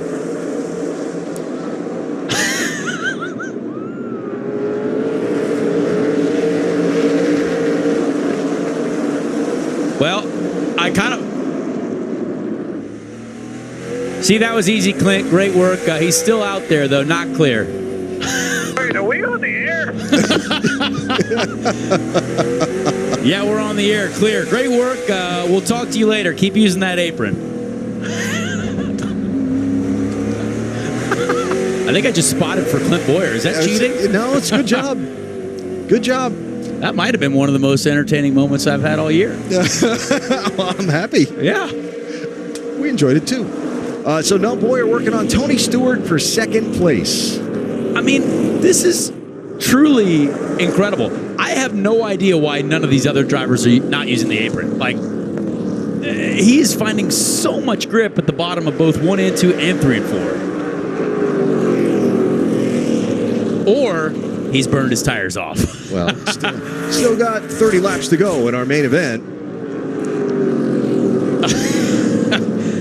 Wow, this has been a fantastic race so far. I can't wait to see what happens when Clint catches Kyle Busch. Has he burned up his tires? Will he be aggressive? Will Kyle Busch be aggressively defending? Well, I would think the answer to the last one is yes. The other two remain to be seen. But we got 28 laps to go in our main event. Clint Boyer now is all the way up to second spot. Tony Stewart's racing with Ryan Newman for third place. Elio Castroneves is fifth, and Paul Tracy is sixth. Yeah, Paul Tracy having a great race. I mean, honestly, Paul and Elio have kind of just been sneaky staying there right in the midfield, and hopefully they're saving their stuff. There is the caution flag. Perfect. We think so, too. 24 laps to go in our main event tonight. And I venture to say the plot is thickening as we get closer to the finish. Well, there are some bruised feelings out there at the moment, and we're not done yet.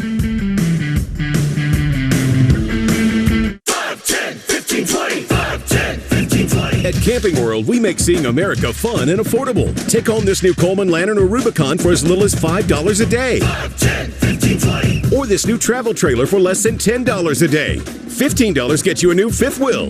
And for only $20 a day, you could drive off in a brand new motorhome. 5, 10, 15, 20. We make make RVing fun, simple, and affordable. See America for less at Camping World. 5, 10, 15, 20.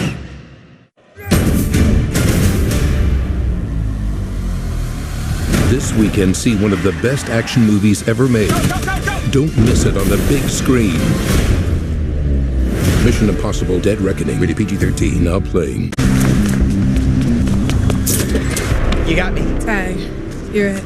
Imagine a world with no drama. For the guarantee of high-quality promotional items delivered on time, go to 4imprint.com. 4imprint, for certain. Hey guys, this is Joe, founder of Viore, and I want to tell you about one of my favorite pants in the Viore lineup, the Sunday Performance Jogger. The fabric on this jogger is absolutely incredible. It's got a more tailored, modern fit, making them super versatile, and it has a zip pocket to secure your belongings. Whether you're lounging around the house or you're putting yourself through a tough workout in the gym, the Sunday has you covered.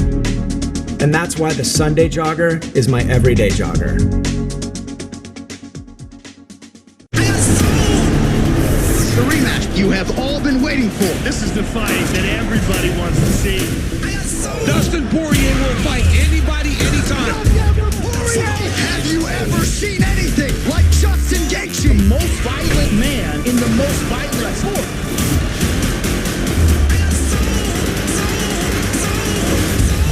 Buckle your seatbelts, ladies and gentlemen. I said I'm super bad, super bad, super bad.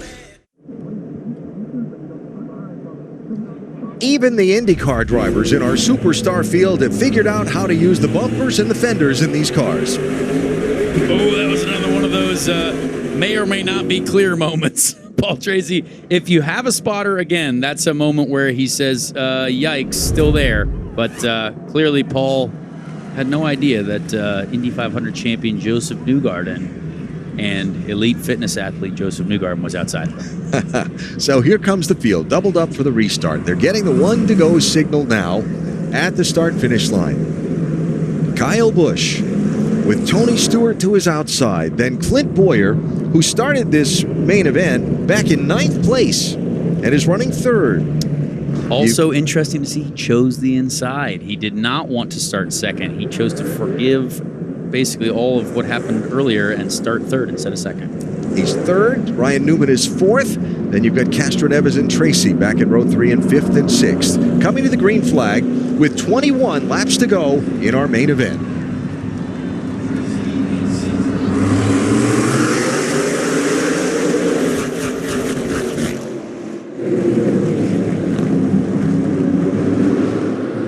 You saw there in turn 1, Kyle Busch started to peek just a little bit into the apron there and feel that grip. But Clint Bowyer just fired Tony Stewart up into turn 3. Tony got a nudge on Kyle Busch off turn 2, but Bowyer got a nudge on Stewart in turn 3. They're side by side for 2nd as Kyle Busch gets away. Now Bowyer clears Stewart. Great battle there between these 3 NASCAR Cup Series legends at the front. Everybody's figuring out now, hey, I'm watching Bowyer do this. I'm going to try that apron. Stewart's below the line. Newman's down there. Newgarden is also down there, and he's also wrecking his former teammate Helio Castroneves. And wow, there is chain reaction. Bobby Labonte is spun around in turn number 3. Marco Andretti has spun in the stack up. And that all after Helio Castroneves was sideways for about half the back straightaway trying to save his car after contact off turn 2. Yeah, there was enough spinning happening down the back straight and into 3 that they're going to hand out X Games medals after this. Goodness gracious. Brian Deegan's here. Brian Deegan is here. I did see him. Yes. He's got a pile of them. All right, watch Castroneves. 3rd car from the left of the frame. He gets nipped by... Oh, Joseph Newgarden getting a little aggressive on the bumper. Oh, and then that last shot as Newgarden cleared Castroneves when they clanged wheels there, that sent Helio up in front of Bobby Labonte. Yeah, a lot going on there.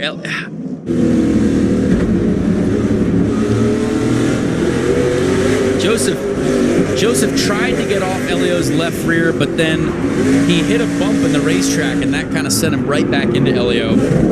Just tough to control cars, when you're beating and banging like that. And also something you have to remember about us IndyCar drivers as well.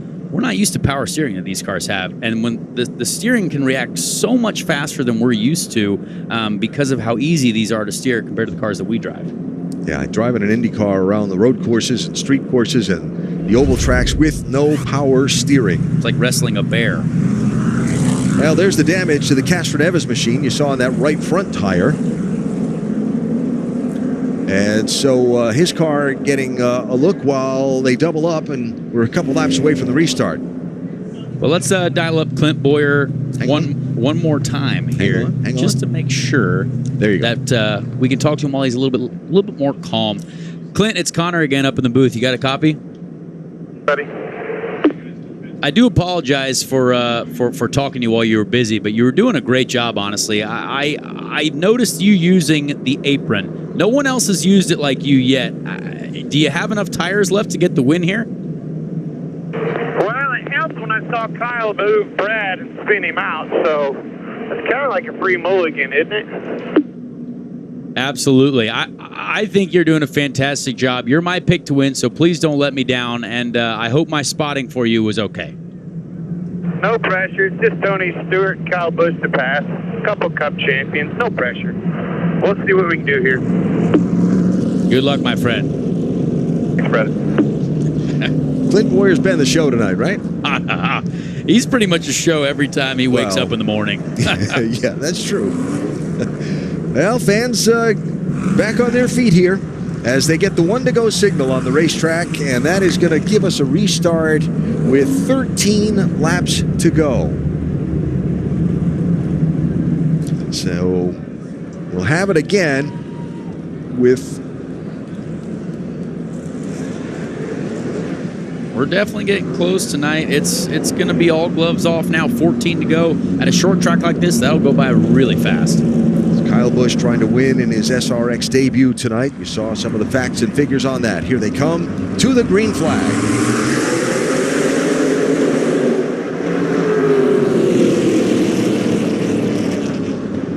Tony Stewart just can't quite make that outside lane work around 1 and 2. If he could, he'd get a much better run into 3-4 to try to keep Kyle Busch from getting the best run possible.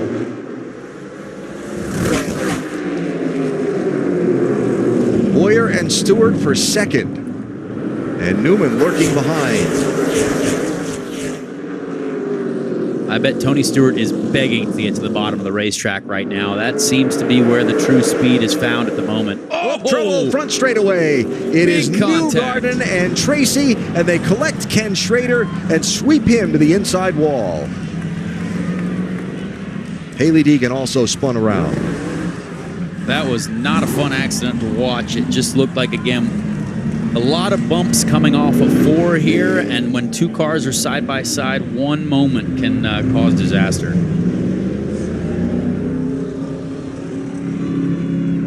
Real shame for Ken Schrader as well. He was having a silent night, but moving up slowly but surely. Minding his own business and got swept away.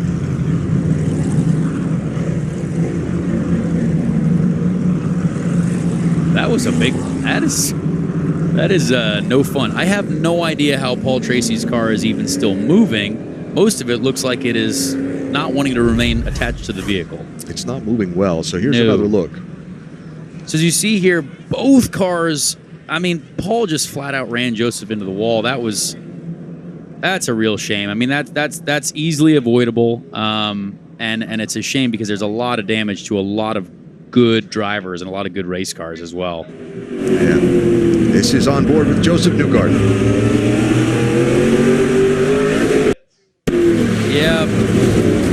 Yeah, that's inexcusable, really. I mean, Paul was hoping Joseph Newgarden was going to be a magician and disappear, and that's physically not possible. So you hate to see that for both Joseph and all the other cars who were innocent victims. Bobby Labonte's view. Yeah, this is when you just get on the brakes and hope everyone else behind you got on the brakes as well. That's no fun at all. That's the worst case scenario for a driver who's going through a big smoky field of absolute zero vision. So Joseph Newgarden, Paul Tracy, Ken Schrader. Looks like there's going to be some interesting words shared here. Perhaps an altercation of sorts. Having a conversation. No doubt with humor, as Kenny always does, but he always makes his point. You think Ken would throw a punch? No. I don't think so either. He's a nice fella. But he'll make his point. Well, when your car looks like that, you deserve to be talked to. Marco Andretti's car also damaged pretty well. So after a very clean night of racing compared to last week at Stafford, we have torn a few of them up here late in our main event. We're stopped counting laps with 10 to go. Matt? Well, we've caught up with Ken Schrader there. So you lived it. Walk us through it, Kenny.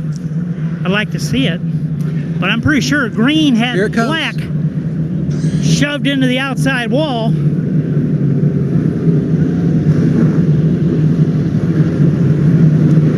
I'm not running another race with him. I'm done.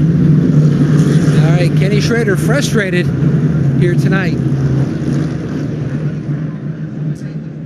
Those two had tangled in our first race of the season at Stafford in Connecticut. Strong words there. That is, in a situation like this, where there has been fantastic racing all night, and there's being the bad boy of the series, there's being a little bit of rough here and there, but that's tough to see for a series that you hope to be, everyone having the best time possible. Well, that's a heavily damaged race car, and a very tough note on what's been a very, very fun night of racing so far. But Schrader, Paul Tracy, Joseph Newgarden, and Marco Andretti's car was damaged, although he's still on the racetrack. Matt? And you can see what's left of Paul Tracy's SRX machine. We talked to Ken Schrader. He voiced his displeasure about what happened. What's your side, Paul? I mean, Newgarden and I were bouncing off of each other for a couple laps, and I got a nose ahead of him, half a car length ahead of him, and I just got hooked and turned sideways down the straightaway. I mean, it's just hard racing. At the end there, 10 laps to go, and everybody's now going for it hard, and it's just, I mean, it's a tough track to get off the corner. It's a bad deal for everybody. All right, Connor, you called it. You said it was going to be pretty rough here with about 15 to go. I think Paul was a little bit ambitious on how far up the side of Joseph Newgarden he got. They were pretty much side by side. That's not a gap you can close it. Joseph Newgarden could never have backed out of that move. So hate to see that for Joseph. Hate to see that for everyone. So I talked about that Ken Schrader and Paul Tracy had tangled in the first race of our series back at Stafford Speedway in Connecticut. Here was a look at that. Yeah, not ideal there either. Hate And to see it. After that race, when they got back into the pit area, Ken walked down and had a conversation with Paul. And at the beginning, early on in the night, in our second race, Paul went for a little spin in the heat race at Stafford Week 2, and now here we are tonight, and obviously there are some pretty tough feelings there, especially on the part of Ken. So they're doubled up here for a restart. We're going to have 10 laps of green flag racing to go in our main event, and it's Kyle Busch again with Tony Stewart to his outside, Clint Boyer behind him, and Ryan Newman on the outside of row 2. Now, here's somebody to keep an eye on. See that light blue Camping World machine? Brad Keselowski missed all the crashing cars in front of him after getting spun out from the lead earlier. He's there on the inside of row 3. Brad is back. He's in the game now. You guys better watch out. And he is angry. I can guarantee that, too. If there's one person we know, I think we've seen this in the Cup Series, Brad's not afraid to use that bumper. Here they come. Green flag. 10 green flag laps to go.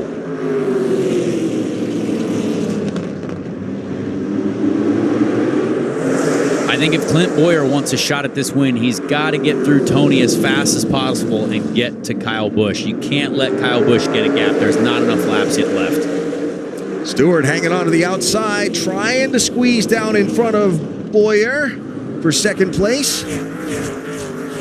Yeah, Boyer didn't quite have the drive off at 2 that he needed to make the move on Tony, but he's super fast out of 3-4, but Tony can see it. He's moving down the track a little bit. He's not allowing his car to slide up at all.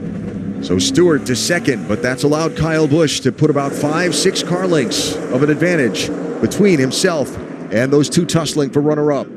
Yeah, Kyle Busch leading by this much is about as not as surprising. I don't think anyone is surprised by that.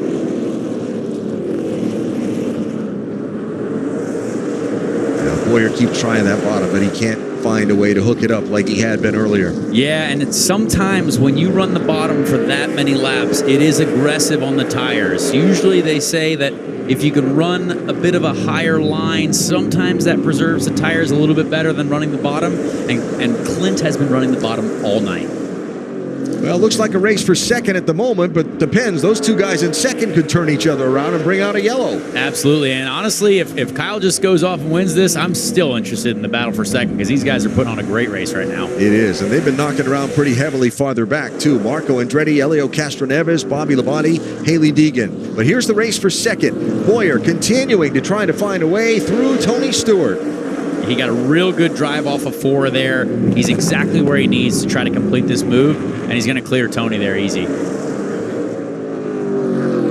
But does Tony see the line that Clint's been using, and now can he take advantage of it? Oh, we got another spinner. Trouble. Marco Andretti has some contact and gets spun around in turn 3. The caution is out with 3 laps to go. Poor Marco's car's falling apart, too. That is a darn shame. He was an innocent victim of that last crash as well. So after the last wreck, that nose piece you see had been knocked loose. And then the last, before he spun in turn 3, in turn 1, his car bottomed out heavily and had a big shower of sparks. Like, you see the right front there sparking? Like something came loose under the car. And then when he tried to turn down into the corner, when you go through an accident like he just went through, there's a low chance that other things aren't severely damaged as well. Yeah, he clearly, it looked like he had something fail there on the right front. It's kind of odd to see a car jolt left like that, but he clearly is staying out because why not? He's got to get as many points as possible in this race. Well, they're not going to let him stay out on the track like that, you see, as he heads behind the wall. Probably also can't see with the hood like that. Well, shedding debris around the racetrack, too. Yeah. See that sparking underneath the right front? That started when he went into turn 1 before the spin down in turn 3. So that's too bad. I don't think that'll buff out. No. Not in 3 laps. No, sir. Boy, the field's really thinned out a little bit here. The herd has thinned, for sure. And, wow, I'm sure Kyle Busch hates life right now as it's basically a green-white checker type situation. So there are 8 of our 12 starters on the racetrack. They're sending the AMR safety team around to just have a final track inspection and make sure any debris that Marco's car might have shed has been picked up and disposed of, and we are getting the 1 to go signal here at the line. So we have 3 laps to go in our main event. Man, I'm trying to predict what I'm looking at this thinking I don't know who's going to go where. I don't know. Continuously, Clint Boyer picks the bottom. I think Tony Stewart has to go to the top and try to get something out of Kyle Busch and slow him down a little bit. But this is going to be very interesting. They pulled the damaged nose piece from Marco Andretti's car. He's trying to catch up to the field. Kyle Busch in the red machine. Inside, Tony Stewart outside. Clint Boyer, Ryan Newman in row 2. Green flag, 3 laps to go. Great start from Tony Stewart. He's got to stay to the outside of Kyle here to have any chance of competing with him into turn 3.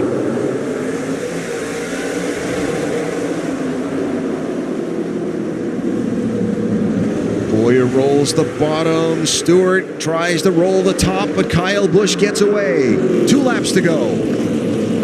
Clint Boyer is getting extra greedy with that apron. He wants all the grip possible as he tries to make this move on Tony Stewart. He's going to get it done, but is Tony going to fire him off into turn 1 with 2 to go here?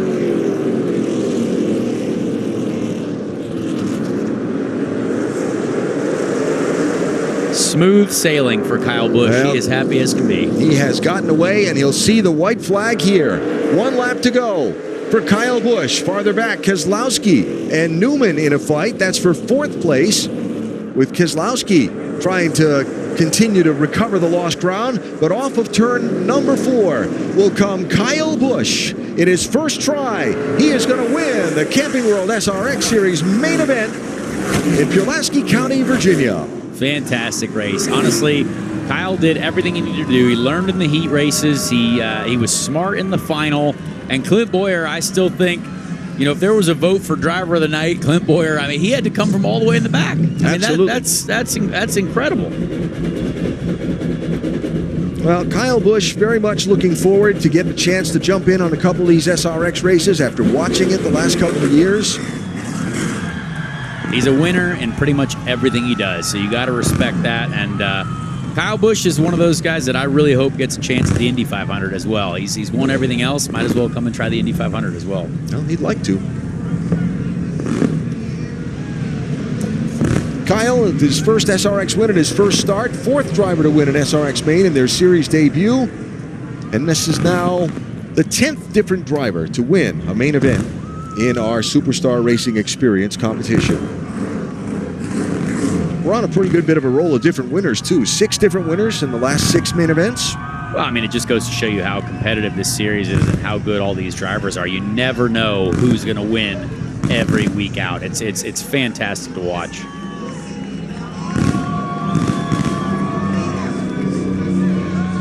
I bet this is the first time Kyle Busch has not done a donut or a giant burnout after a victory. I think that's probably appropriate. Given the use these cars will get 6 weeks in a row.